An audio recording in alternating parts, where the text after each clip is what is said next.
Good evening all of you. Victory education के YouTube channel पर आप सभी का हार्दिक स्वागत है। हिस्ट्री ऑफ फिजिकल एजुकेशन में हमने होमर काल के बारे में पढ़ लिया था। अब हम देखते हैं स्पार्टा काल के बारे में। तो देखिए, स्पार्टा काल जो है इसका सबसे इंपॉर्टेंट एक पॉइंट आता है कि इस काल को हम और किस नाम से जानते हैं। तो स्पार्टा जो काल है इसको क्लासिकल एज या शास्त्रीय युग भी कहा जाता है। इसे क्लासिकल एज क्यों कहा जाता है? क्योंकि इस काल में बहुत सारी नृत्य कलाओं का और अन्य कलाओं का प्रचलन था। इस दृष्टिकोण से इसे क्लासिकल एज कहा जाता है। एचटेट के एग्जाम में एक बार ये क्वेश्चन पूछा भी जा चुका है कि शास्त्रीय युग या क्लासिकल एज किस काल को कहा जाता है? तो स्पार्टा काल को कहा जाता है। ध्यान रखिएगा, काफी इंपॉर्टेंट क्वेश्चन है। नेक्स्ट पॉइंट है, स्पार्टा यूरोटस नदी के किनारे स्थित था या बसा हुआ था। क्वेश्चन हमसे पूछा जा सकता है कि स्पार्टा किस नदी के किनारे बसा हुआ था। तो स्पार्टा यूरोटस नदी के किनारे पर बसा हुआ एक राज्य था। नेक्स्ट क्वेश्चन अपने से पूछा जा सकता है कि स्पार्टा जो है वो किस प्रकार का राज्य था। तो स्पार्टा एक प्रजातांत्रिक राज्य था या एक राजतांत्रिक राज्य था, सत्तावादी, कैसा राज्य था? तो स्पार्टा के बारे में आपको ये ध्यान रखना है, यह एक सत्तावादी यानी कि राजतांत्रिक राज्य था। इसमें एक राजा ही देश का प्रमुख होता था और सभी कुछ उसी के अधिकार क्षेत्र में होता था। नगरों में बहुत प्रकार से बहुतायत मात्रा में सैनिक होते थे। पूर्ण रूप से सैनिकों से सुसज्जित राज्य था। ठीक है, किसी को भी किसी प्रकार का कोई भी उत्सव मनाने की भी आजादी नहीं होती थी। राजा के आदेश के बाद ही या राजा से आज्ञा लेने के बाद ही किसी भी प्रकार का उत्सव वो मना सकते थे। यानी कि पूर्ण रूप से यह एक प्रकार से सत्तावादी राज्य था। नेक्स्ट इंपॉर्टेंट पॉइंट है कि स्पार्टा काल में सैनिकों की जो क्रमबद्ध शिक्षा प्रणाली थी उसे क्या कहा जाता है? तो स्पार्टा काल में जो सैनिकों की क्रमबद्ध शिक्षा प्रणाली थी, sequenced education system. Sequenced education system जो है उसको अगाग कहा जाता था। अगाग या अगाग क्या कहा जाता था? सैनिकों की क्रमबद्ध शिक्षा प्रणाली को अगाग कहा जाता था। अगाग, अगाग ऐसे कैसे भी हो सकता है इनमें से। ठीक है, नेक्स्ट इंपॉर्टेंट पॉइंट है, इस शिक्षा प्रणाली का संचालक या उच्चाधिकारी या प्रमुख कौन होता था? जो सैनिकों को क्रमबद्ध शिक्षा प्रणाली दी जाती थी, इस शिक्षा प्रणाली का प्रमुख संचालक, उच्चाधिकारी या मुखिया कौन होता था? तो उस मुखिया को क्या कहते थे? पेडोनोमस कहते थे। इस संचालन प्रक्रिया को जो संभालने वाला था, जो संचालन करता था या जो उच्च अधिकारी होता था, उसको क्या बोलते हैं? पेडोनोमस बोलते थे। नेक्स्ट इंपॉर्टेंट पॉइंट है, खेल के मैदानों को स्पार्टा काल में क्या कहा जाता था? तो खेल के मैदानों को स्पार्टा काल में प्लेटेनिस्टोस कहा जाता था। प्लेटेनिस्टोस कहा जाता था। अब यहां इन दोनों पॉइंट की अगर हम बात करें तो आप लोगों को थोड़ा सा कंफ्यूजन हो सकता है, लेकिन आपको मैं थोड़ा सा प्रयास करता हूं जिससे कंफ्यूजन ना हो। ठीक है, देखिए, शिक्षा प्रणाली के जो संचालक थे वो पेडोनोमस थे। पेडोनोमस से आप यहां पर पहले अक्षर को आप अगर हम दो अक्षरों को देखें पेडो, तो हमें ध्यान आता है पेड़। और पेड़ किस प्रकार की स्थिति होती है? पेड़ की, पेड़ स्टैंडेबल होता है, खड़ा होता है एक, ठीक है, आदमी की तरह ही लिविंग बीइंग होता है। तो जो पेड़ है वो हमें एक प्रकार से किस तरीके से, किस दृष्टिकोण से इसको देख सकते हैं कि ये एक व्यक्ति हो सकता है। और यहां पर इसको देखिए, प्लेट जो प्लेट होती है, तस्तरी होती है, उससे हम ये समझ सकते हैं कि जो प्लेट है वो वर्ताकार या आयताकार किसी प्रकार का कोई मैदान हो सकता है। पेड़ है वो स्टैंडेबल है, लिविंग बीइंग है, तो वो कोई गुरु या मुखिया या उच्चाधिकारी रहा होगा। तो यहां पर ये ध्यान रखना है हमें, शिक्षा प्रणाली का जो संचालक था उसको पेडोनोमस कहा जाता है और खेल के जो मैदान है उनको प्लेटिनिस्टोस कहा जाता है। प्लेट से हमें ध्यान रहेगा मैदान, लेकिन इसका मतलब ये बिल्कुल नहीं है कभी आप ये सोचो कि स्पार्टा काल में जो खेल के मैदान होते थे वो सर्कुलर होते थे, वृत्ताकार होते थे, ऐसा नहीं है। इस काल में आयताकार मैदान भी होते थे, और वृत्ताकार मैदान भी होते थे और इसके अलावा और डिफरेंट शेप के मैदान भी होते थे। मैंने ये केवल इन दोनों पॉइंटों में कंफ्यूजन ना हो इसलिए बताया है। अब देखिए नेक्स्ट पॉइंट को देखते हैं। सैनिकों के द्वारा किया जाने वाला नृत्य या सैनिक नृत्य स्पार्टा काल में किस नाम से प्रसिद्ध था? तो उस नृत्य का नाम था पापीहिक। पापीहिक नृत्य जो है वो किसके द्वारा किया जाता था? तो आपका आंसर होगा सैनिकों के द्वारा किया जाने वाला नृत्य था। ये क्वेश्चन आपका पूछा भी जा चुका है DSSB के एग्जाम में। नेक्स्ट इंपॉर्टेंट क्वेश्चन है जिम्नास्टिक नृत्य या जिम्नास्टिक नृत्य किनके द्वारा किया जाता था? स्पार्टा वासियों के द्वारा किया जाता था। जिम्नास्टिक नृत्य को क्या कहा जाता था स्पार्टा काल में? तो स्पार्टा काल में जिम्नास्टिक नृत्य को क्या कहा जाता था? बिबसिस। ठीक है। नेक्स्ट इंपॉर्टेंट पॉइंट है स्पार्टा काल में धार्मिक नृत्य होता था, उस धार्मिक नृत्य को क्या कहा जाता था? तो स्पार्टा काल में दो इंपॉर्टेंट धार्मिक नृत्य थे जिसमें से एक का नाम था हॉरेमस और दूसरे का नाम था कैस ओटिस। धार्मिक नृत्य दो प्रकार के नृत्य थे, एक तो हॉरेमस धार्मिक नृत्य था स्पार्टा काल में और एक कैस ओटिस धार्मिक नृत्य था। तो आपको ये इंपॉर्टेंट पॉइंट्स ध्यान रखने हैं।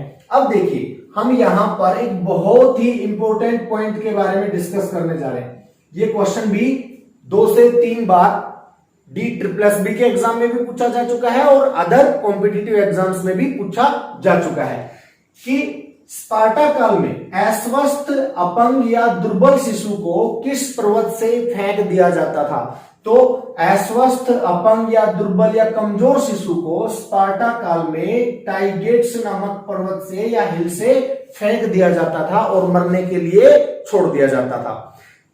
जब किसी शिशु का जन्म होता था स्पार्टा राज्य में तो वहां के उच्च स्वास्थ्य अधिकारी उसके परीक्षण के लिए वहां पर पहुंचते थे और देखते थे कि अगर शिशु अपंग है, दुर्बल है और अस्वस्थ है तो उसको इस टाइगेट्स हिल से फेंकवा देते थे और अगर बच्चा स्वस्थ होता था तो उसकी मां के संरक्षण में उस बच्चे को छोड़ दिया जाता था। अब देखिए इनका शिक्षा का जो कार्यक्रम है वो उम्र के हिसाब से, आयु के अकॉर्डिंग किस प्रकार से रहता है? देखिए 0 से 7 वर्ष तक यानी कि जन्म से लेकर 7 वर्ष की आयु तक बच्चा मां के संरक्षण में रहता था, यानी कि उसकी देखरेख, उसका लालन पालन उसकी मां ही करती थी, उसको संरक्षण प्राप्त होता था यानी कि पेरेंट्स के पास रहता था।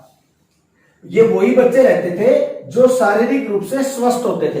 अस्वस्थ बच्चों को जीने का कोई भी प्रकार का अधिकार स्पार्टा वासियों के द्वारा नहीं दिया जाता था। ठीक है। दूसरा इसमें इंपॉर्टेंट पॉइंट आता है 7 से 12 वर्ष की आयु में बच्चों को बैरक में अनुशासन के लिए भेज दिया जाता था।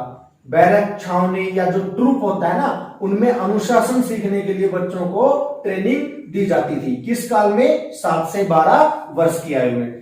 इसके बाद 12 से 20 वर्ष की आयु तक उनको किशोर अवस्था में कठोर सैनिक प्रशिक्षण दिया जाता था। किशोर अवस्था में उनको क्या किया जाता था? कठोर सैनिक प्रशिक्षण दिया जाता था। इसके बाद 20 से 30 वर्ष की आयु, जैसे ही वो युवावस्था में प्रारंभ होकर आगे बढ़ते थे तो युवावस्था में उन्हें अस्त्र शस्त्र चलाने का भी अच्छा या उच्च कोटि का ज्ञान प्रदान किया जाता था।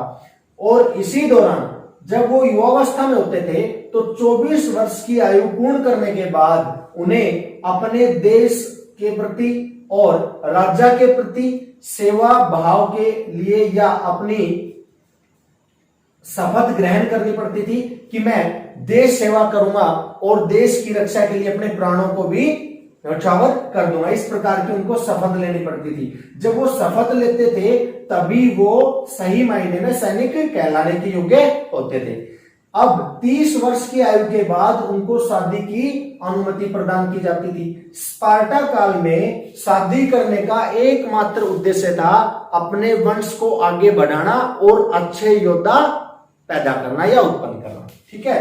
अब नेक्स्ट इंपॉर्टेंट पॉइंट हमारा ये आता है 50 से 60 वर्ष की आयु तक उनको देश सेवा करने के अवसर प्रदान किए जाते थे। 50 वर्ष तक सैनिक सेवा या देश सेवा करना अनिवार्य होता था स्पार्टा वासियों के लिए, और उसके बाद भी अगर राजा चाहे तो 60 वर्ष तक भी देश के किसी भी नागरिक से देश सेवा करवाई जा सकती थी। तो ये हमने आज डिस्कस किया है स्पार्टा काल के कुछ पॉइंटों के बारे में। अभी इसके कुछ एक पॉइंट्स और हैं, वो हम डिस्कस करते हैं। देखिए, अब देखते हैं स्पार्टा काल के कुछ और इंपॉर्टेंट पॉइंट्स जो एग्जाम के दृष्टिकोण से महत्वपूर्ण है। देखिए, स्पार्टा काल में राजा की सहायता के लिए 2 सभाओं का आयोजन किया जाता था। अब अपने से यहां पर क्वेश्चन पूछा जा सकता है कि स्पार्टा काल में राजा की सहायता के लिए कितनी प्रकार की सभाओं का आयोजन किया जाता था। तो हमारा आंसर क्या होगा, 2 प्रकार की सभाओं का आयोजन किया जाता था। इनमें पहली जो सभा थी उसका नाम था बयूल। बयूल जो सभा थी वो सामंतों की सभा थी। इस सभा में केवल सामंत लोग ही राजा की सहायता के लिए बैठकर चर्चा करते थे। दूसरी जो सभा थी उसका नाम था एगोरा। एगोरा जो सभा थी वो स्वतंत्र नागरिकों की सभा थी। इस सभा का आयोजन स्पार्टा राज्य के स्वतंत्र नागरिक करते थे और राजा की सहायता के लिए विचार विमर्श करते थे। तो ये 2 इंपॉर्टेंट सभाएं हैं जो राजा की सहायता के लिए स्पार्टा काल के दौरान आयोजित की जाती थी। नेक्स्ट इंपॉर्टेंट पॉइंट है, स्पार्टा काल में शारीरिक शिक्षा का लक्ष्य क्या था। स्पार्टा काल में शारीरिक शिक्षा का लक्ष्य था अच्छा फौजी, अच्छा योद्धा तैयार करना या एक अच्छा सैनिक तैयार करना। और इस चीज के बारे में हमें सिकंदर के सैनिकों के बारे में भी अगर जानकारी हम प्राप्त करना चाहें तो वहां से भी पता चलता है। सिकंदर के जो सैनिक थे उनमें से अधिकांशतः स्पार्टा राज्य के ही युवा सैनिक थे, यानी कि स्पार्टा के जो सैनिक थे वो काफी युद्ध कौशल में मजबूत और अच्छे लड़ाके थे। तो शारीरिक शिक्षा का लक्ष्य भी इनका क्या था, अच्छा फौजी या अच्छा योद्धा तैयार करना। अब अगर हम इनकी बात करें कि शारीरिक शिक्षा का उद्देश्य क्या था, स्पार्टा काल में शिक्षा का जो उद्देश्य था वो क्या था, तो शिक्षा का जो उद्देश्य था इस काल में वो था मैन ऑफ एक्शन, यानी कि शारीरिक रूप से सक्रिय बनाना। नेक्स्ट इंपॉर्टेंट पॉइंट है कि स्पार्टा काल में कौन सा खेल प्रचलित था।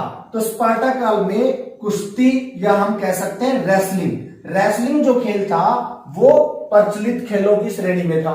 अगर हम बात करें होमर काल, तो होमर काल में प्रचलित खेल था एथलेटिक्स, लेकिन स्पार्टा काल में प्रचलित जो खेल था वो क्या था, कुश्ती।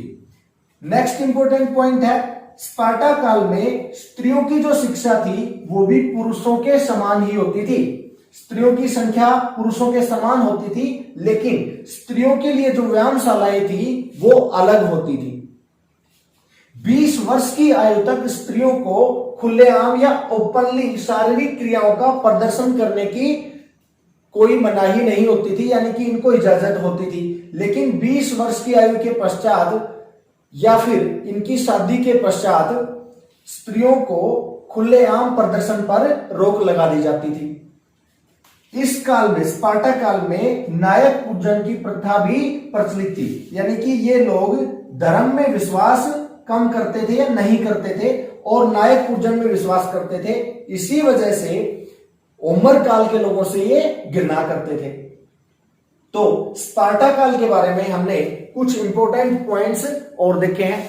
तो हमारे एग्जाम के दृष्टिकोण से ये काफी रहेंगे और नेक्स्ट क्लास में हम पढ़ेंगे पूर्व एथेंस काल के बारे में। तो आज के लिए इतना ही, थैंक्स।